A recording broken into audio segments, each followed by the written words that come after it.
Welcome to the Success Resequencing Project. I'm Debbie Ponticus. And I'm Jen Newman. Join us as we challenge the traditional definitions of success so you can build a fulfilling path of your own.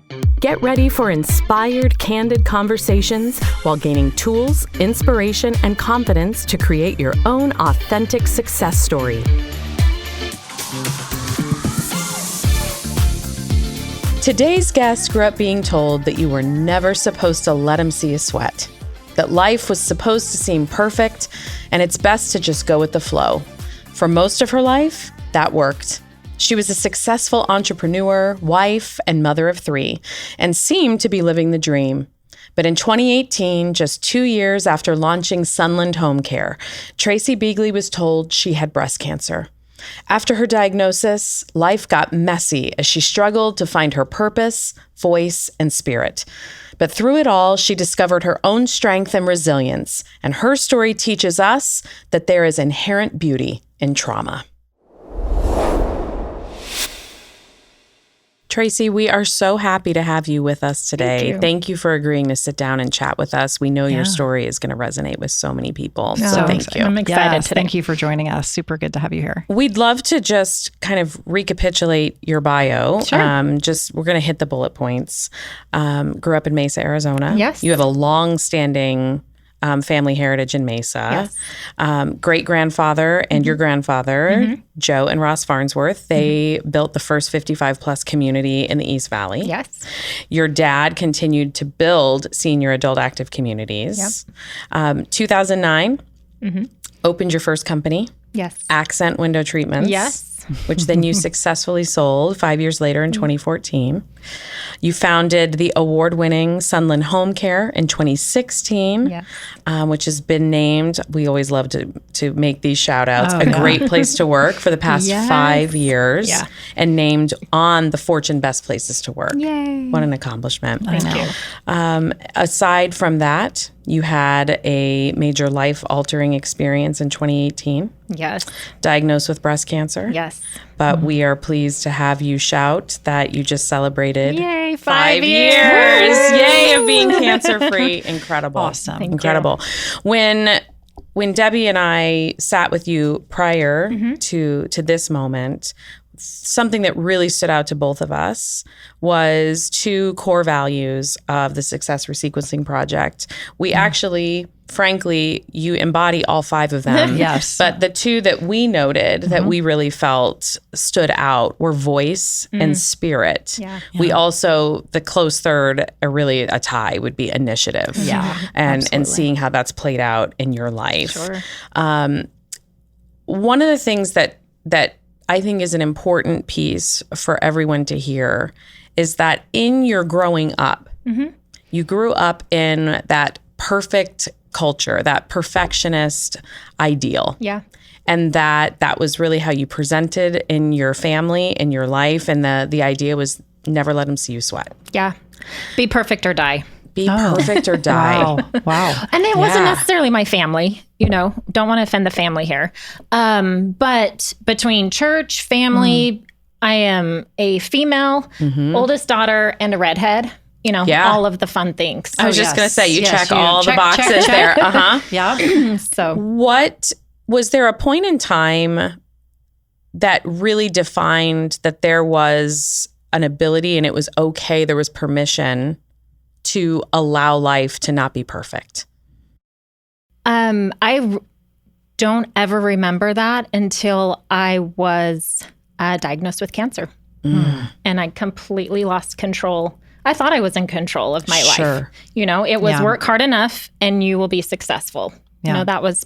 I just thought that's what life was. You work hard enough and you can get what you want. And as a young woman growing up, what did that trajectory, what was that ideal for you? What did that look like in terms of what your path was going to be? Did you already have that figured out? I mean, your firstborn type A, that we usually have those visuals. We have a plan. I was going to say a plan. A storyboard. Right. So what does that look like for someone growing up and entering into adulthood? What was that ideal life for you? Well, I was fortunate enough to stay home with my 3 kids until my youngest was in kindergarten is when I started accent window treatments. Okay. And I chose to do that. I wanted to do that. And but I'd graduated from ASU, had a business and communications degree. I love business. And so it was just a matter of time, you know, and I wanted just to do more. Yeah.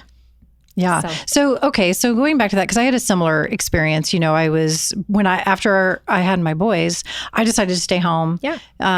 Wanted to be a mom, but a couple of years into being a mom, I realized there was something in me that, to your point, needed more, right? So talk about that, because I'm sure there's other listeners out there that may have similar situations, and maybe they feel like I'm supposed to stay in this path. I'm supposed to stay and be a stay-at-home mom, because this is the path I chose. Yeah. Tell me about what was surrounding you, the encouragement you got or didn't get, or what was that pivotal moment where you decided, okay, I need something for myself, and you wanted to start a business? So even when my kids were home, I did bookkeeping for a construction company. So put the kids down at 7 and I would work for a few hours at night. And that was really fulfilling to me. So I'm always involved in something. I was volunteering. I was doing things, but I just didn't have an 8 to 5 job. And, you know, 20 something years ago, that was the standard. Yep. Sure. That was work, was 8 to 5. And thankfully, you know, one of the good things that came out of COVID was that it doesn't look like that anymore. Yeah. You know? For sure. But years later, if I could go back and tell myself something, like, it's a season of life, right? This is not forever. And I talk to a lot of my clients and their families and the seniors that I work with, like, you don't have to make a decision. This is not the end all be all. This is for a season. A season could be a couple months. It could be a couple years. But don't feel like because you are making a commitment to something doesn't mean that you can't change it. Yeah. You know, take that first step forward, see what that looks like. If it works, great. If not, pivot and try something else. I love that. Yeah. Did you feel that all through? I think the journey of being a stay-at-home mom, I tried it. Yeah. Wow. Yeah. It was actually one of the most humbling experiences. Yeah. Because I was constantly struggling with it. It was hard for me. Yeah, it's hard. And I felt in many ways that it challenged what I believed moms were supposed to be. That, you know, my mom was a stay-at-home mom. That was the way it was supposed to be in my mind. Right. And I was working, and then I had a child, and I couldn't relinquish the control to let her go to daycare, so much so that I freaked out the day before I was supposed to go back to work. And my husband looked at me. I was like, I can't do this. Right. So I understand the draw to be home with our babies, but it was also incredibly challenging, and I was not a good stay-at-home mom. I didn't make the cupcakes. Okay. Like, I was just really, I felt bad. What I had is an ideal of what that looked like.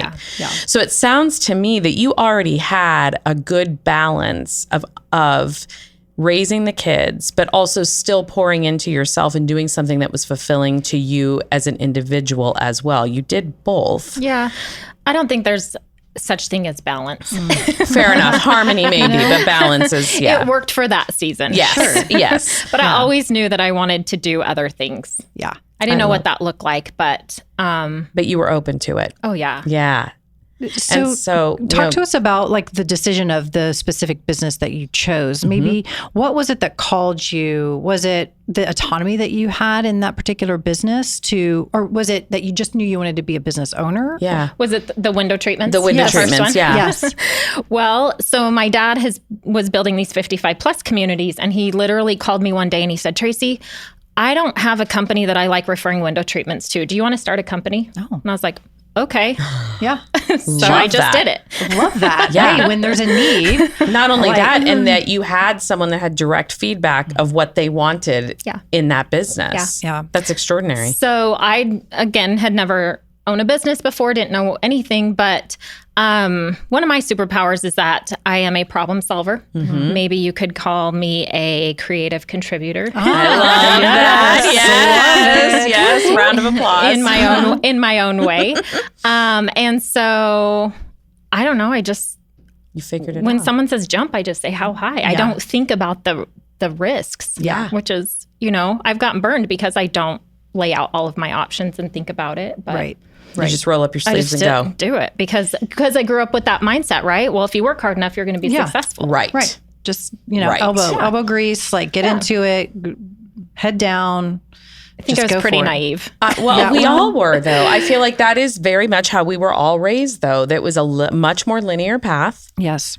That if you went to school and you got a degree and then you started working and then you worked hard and you stayed loyal to a company, you would fly through the ranks. Yeah. Right. That was really what we were taught. Yeah. And I think that ultimately is one of the reasons why we were so passionate about the Success Resequencing project is because we're experiencing when Jen and I were doing coaching and some of the younger I'll say younger wasn't necessarily it wasn't an age thing, but maybe they were new to the industry or people were struggling with an identity crisis because it wasn't the norm. And it wasn't I went to high school, then I went and got a 4-year degree. And then I either went in and got a job or I went to get to my master's. And then it was like what our parents had as their path. That's all we knew. Right. It wasn't that it was wrong. No.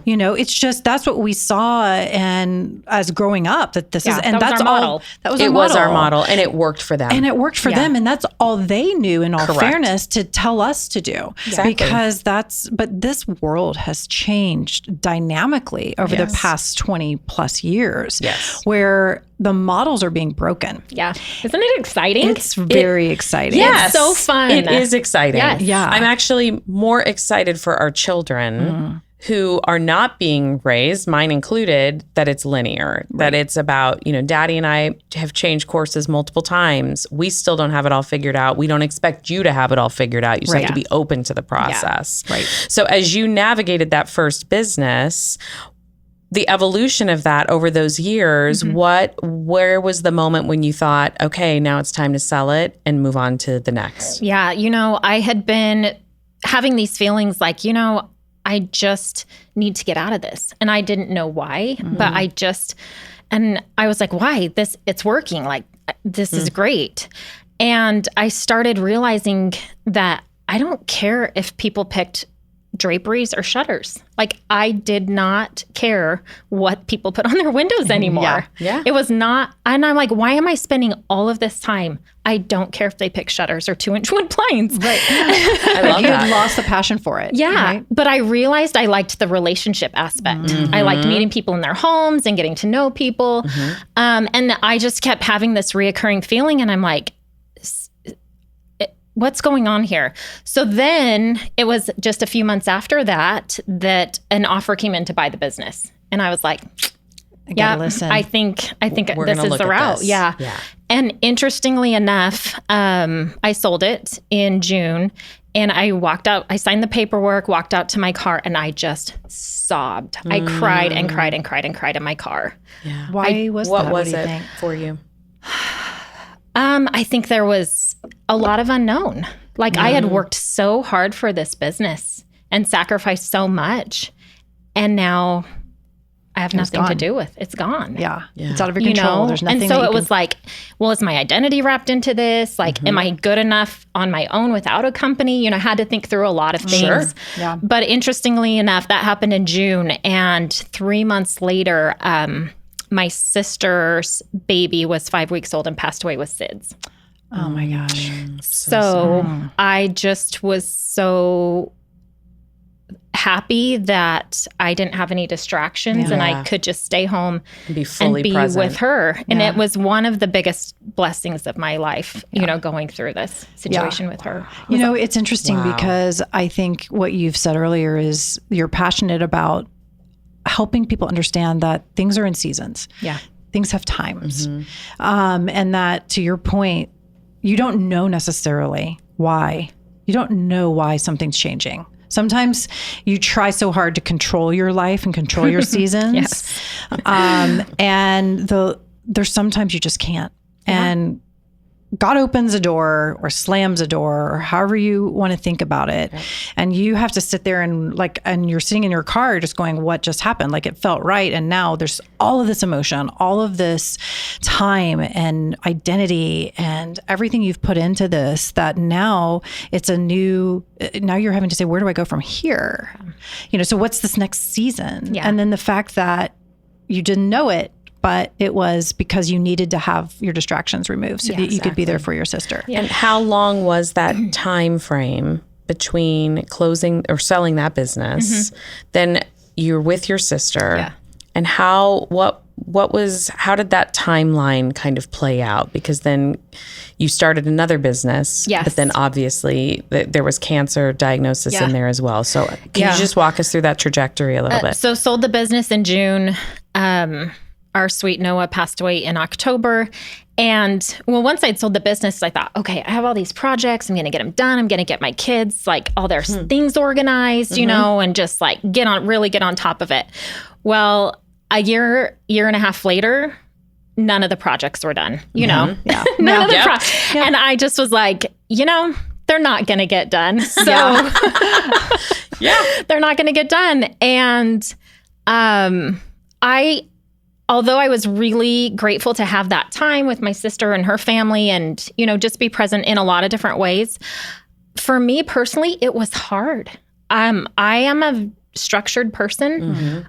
To wake up and not have anything on my calendar for the day, I just felt like I was floundering. Yeah. And I didn't like that feeling. Yeah.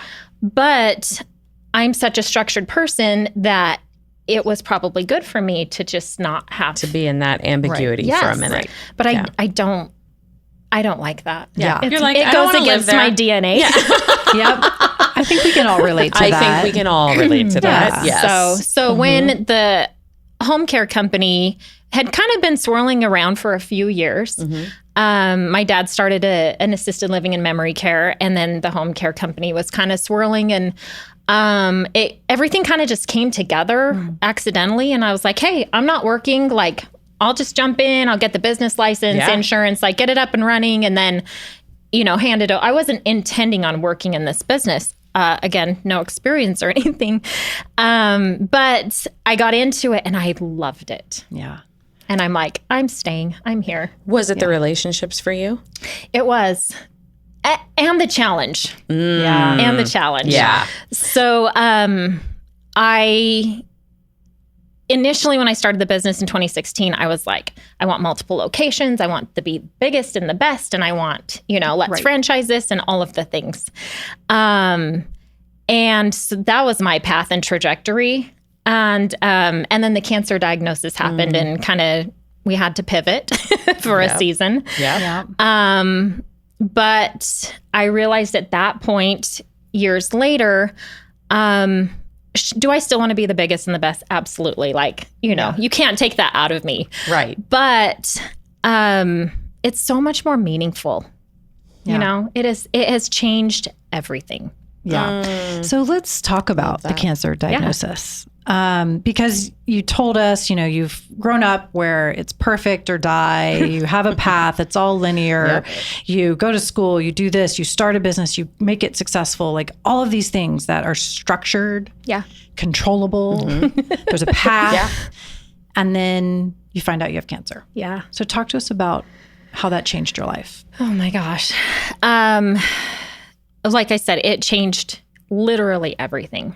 There's not a minute of the day that I don't think about it or reevaluate something because of what happened to me.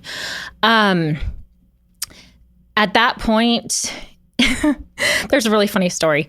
So I get the diagnosis and I get back home and my best friend, Allison, comes over and we're laying in my bedroom and I'm crying and crying. And what about my kids? And what about the business and all of these things? And we're making jokes about, if I die, my husband can't marry so-and-so, so there's all that dark humor going on.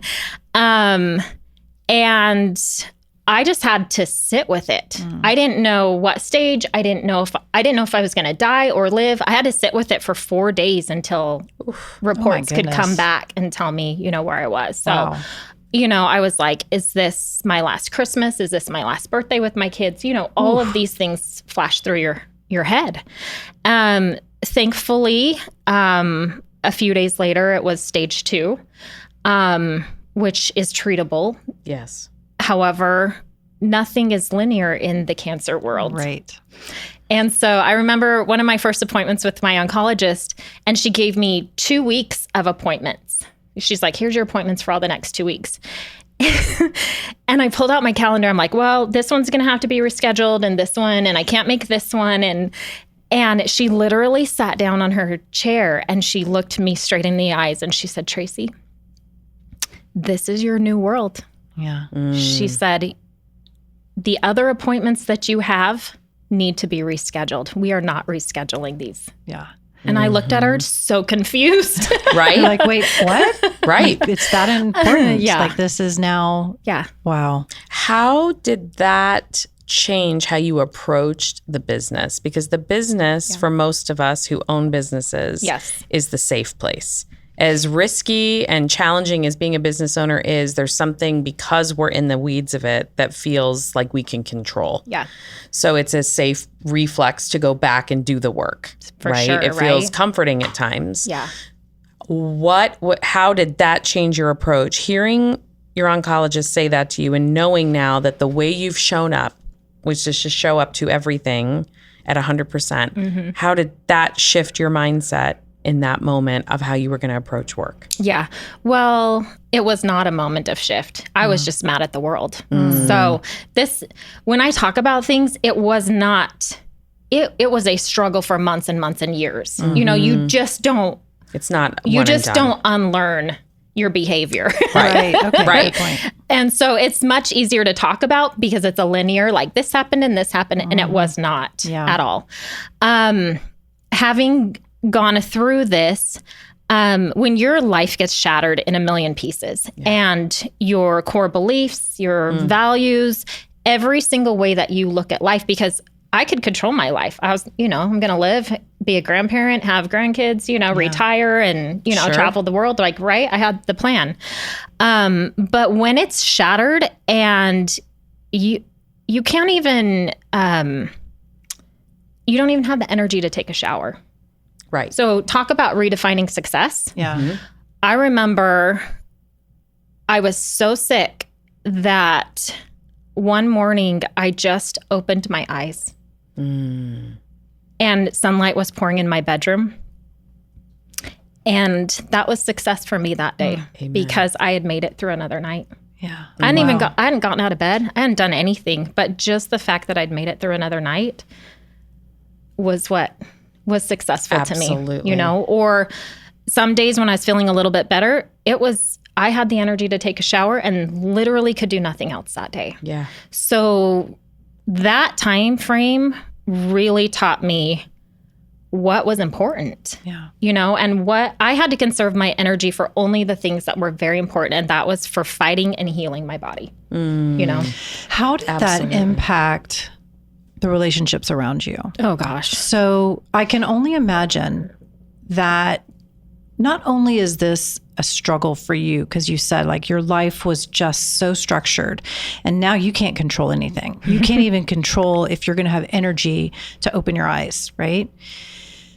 For those around your husband, your children, who knew you before as this go-getter mom, wife, like was going to take charge, was going to make everything successful. You probably did it all. You never delegated. No, that was a sign of weakness. Right. Amen. Right. Yeah, of course. So now here you are and you can't even get out of bed. Yeah. And like you said, this is not an overnight journey. No. This is not 1 week. No. This is a new life for years. Yeah. For while you were going through treatment. How did they adjust to learning a new way to support you? I'm sure they went through trauma themselves. Oh, yeah. Losing a mom, in a sense, losing a wife that they used to know. Yeah. Talk to us about how you got through that phase. or are still going through that phase. Still going through that phase. Yeah, sure. For sure. Yeah. So, my kids at the time were 16 and I'm trying to think 11. No, they're 3 years apart. 16, 13, and 10 were my kids at that age. I have the most incredible support system. So, talk about a machine. The machine came in. Yeah. There were meals. The kids were taking care of all of the things. I just stayed in my bedroom and took care of what I needed to. Yeah. I will forever be thankful, for that support. But I couldn't be there for my kids. I could not. And that was one of the first things is I laid in my chair, and if they wanted to come in and kind of sit by me, I would try to pat them. Yeah. But I couldn't be there for my kids. So one of them, I was able to get in therapy right away because that's all I could do. I could get her. I needed the support. Yes. Right. The others were younger. But what's been interesting is, things that I would have never talked about with my kids, like feelings and emotions. We have had courageous conversations around feelings now and talking to them about things I would have never talked about, real meaningful conversations. And if there's one thing that has come out of this is I truly believe I didn't know how to connect with people prior to this. And after this whole experience, there's nothing that fills me more than just having a meaningful conversation, something like this or with a friend.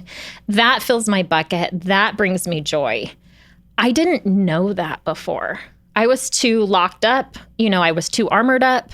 And there's been so much joy found in connecting with people and having really meaningful, sometimes messy conversations. Yeah. And it's uncomfortable for me because it goes against everything that I am made of. But with my kids, I've tried to start there and tried to break this pattern. Yeah. I love that. Yeah. Did you feel that pattern was generations deep? Yes. But not just familial. We're talking, church, family, culture. It's a lot of things. Yeah. And I fully take responsibility for it. Yeah. But you're going to break it. But I'm breaking it, and it's hard. But my daughter, my oldest daughter, Caitlin, we'll do something, and she'll be like, "Mom, we're doing it." I love that. Oh, you're giving her. I think that potentially this experience, right, has opened your eyes, and by opening your eyes, it's opened your family's eyes to a different appreciation of life. Yeah, so much. A different appreciation of how precious time is. Yeah, and it's an unfortunate circumstance. That brought this. Right.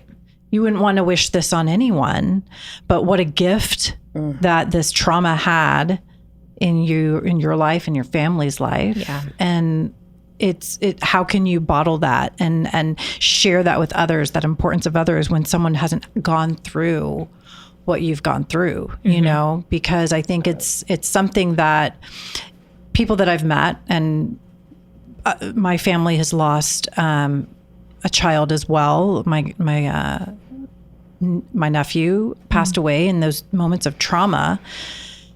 You don't want to wish that on anyone, but you want everyone to understand like what the other side looks like, and to have that belief that, listen, you don't know how much time you have here. Right.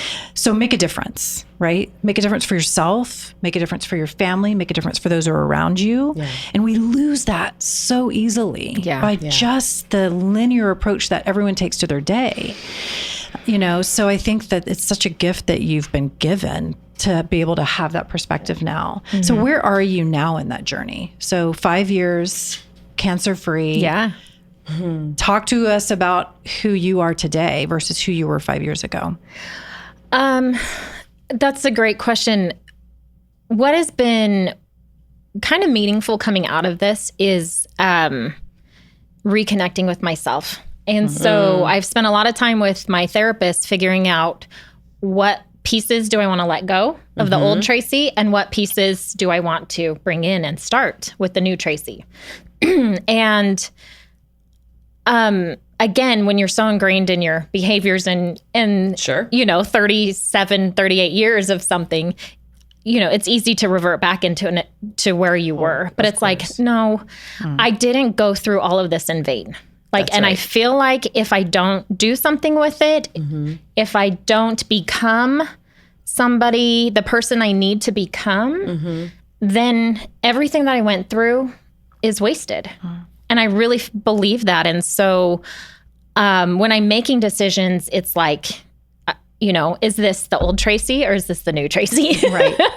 Yeah. And I literally have to stop and think about that. Absolutely. And honoring who the Traci before cancer was and is, because that's still you. Sure. So there's something beautiful about that, but that evolution is just the coolest thing to experience and to be able to process and then pass on to others. Something you said to us before was that you found that there was beauty in trauma. Yes. And I love that from the standpoint of understanding that there's something very powerful about being able to extract the blessings that come from a horrible experience, which we've been talking about. What does that mean for you now? There's beauty in trauma. What is your takeaway from that at this point? Yeah. Well, first of all, it comes with perspective and time, because there was no beauty.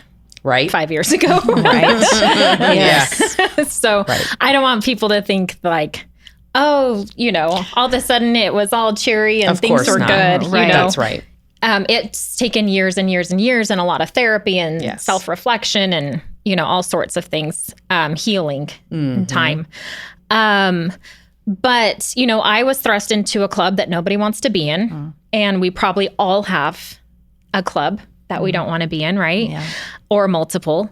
And for me, healing looked like how do I turn this really horrible thing into something good? And this was years of figuring this out.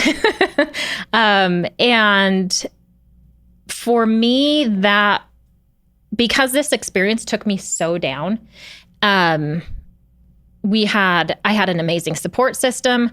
I had a great family. I had the finances to pay my medical bills, which a lot of people don't.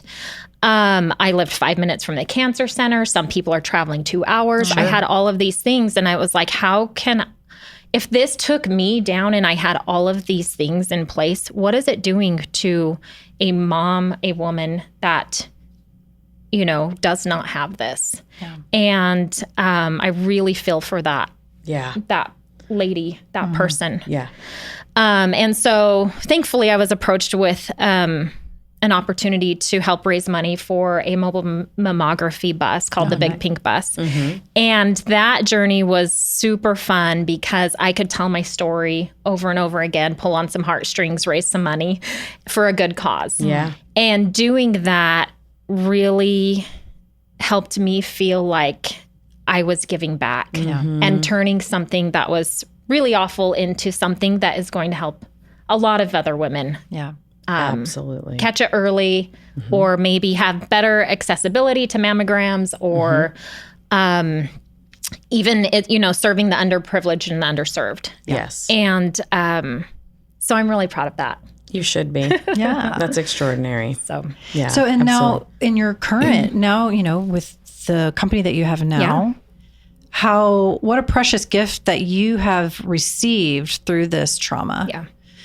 To be able to sit kneecap to kneecap with those who are going through end of life discussions. Yeah. You've been there. Yes. Now your chapter ended differently. You had a cure, but listen, none of us make it through, right? That's and you're now having the compassion to sit in front of work with these families, and give back.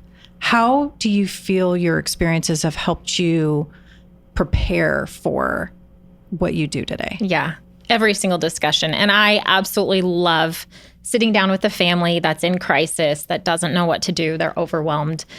And one of the reasons why I can relate so much is because I lost my independence. I couldn't drive. I lost my eyesight for months due to the chemo. I couldn't manage my medications. I couldn't show up for my family. I didn't have the energy to shower, get dressed, anything. Yes. And so now, fast forward, I'm working with seniors at this time of life where, they're losing some independence. Mm-hmm. Maybe they're taking the car keys away. Maybe they're getting forgetful. They can't manage their medications. They need somebody else to come in and remind them to take their medications. They're needing assistance from family and more of support, right? And so being able to go in and just say, I know, like I was there. Yeah. Yeah. I know how frustrating it is to be a successful businessman, businesswoman at the end, of that season of life and need help. Exactly. Need help. And I love being able to connect with people on that level because I've been there. I know what it feels like to feel out of control and spiraling, and it's just a privilege. And the fact that you can also relate to how it impacts families. Oh, yeah. Right? That whole conversation we had where you changed and these people are changing. Mom and dad who used to do everything, who used to be in control of everything, who used to run marathons or whatever, now can't do things for themselves that as a daughter or a son you may be struggling with. Yeah. So you can connect with that. You're still experiencing that with your own family. And I think that's probably why you are so successful at what you're doing, because you're coming from this, not from a business owner, from I'm going to make money on this industry. You're coming from this from a point of compassion. Yeah. You're coming from this as, I know I have the tools that can help these people through this change. And that's why you're successful. And it's not just lip service, because you've been there and you understand. It's beautiful. Yeah. I love it. Yeah. What would you say, as we start to kind of circle back on everything we've talked about today, what would you tell Traci pre-diagnosis in 2018? What would you say to her in that moment? Yeah, I've thought a lot about that.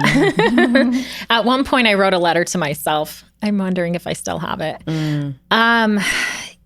Honestly, I would love to tell her just to relax, just to, instead of being so concerned, are the kids walking at a certain age? Is the dinner on the table at 5:30?